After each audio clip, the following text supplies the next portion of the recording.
30 பார்ப்போம் வாங்க. பார்த்தீங்களா, அந்த காலத்திலேயே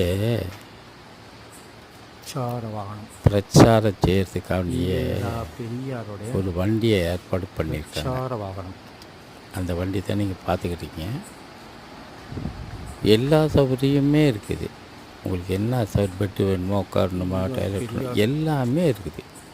நம்ம நினச்சோம் அந்த காலத்தில் இல்லைன்ட்டு. பாருங்க இந்த வண்டியில், இந்த காலத்தில் தான் வண்டியில் இப்படி படி வச்சுருக்காங்க, அழகாக செஞ்சுருக்காங்க. ஆனாலும் அந்த காலத்துலேயே இந்த மாதிரியான ஒரு சௌகரியம் உள்ள ஈவா பெரியார் அவங்க போகிறதுக்கு பிரச்சாரம் பண்ணுறதுக்காண்டியே இதை பண்ணியிருக்காங்க.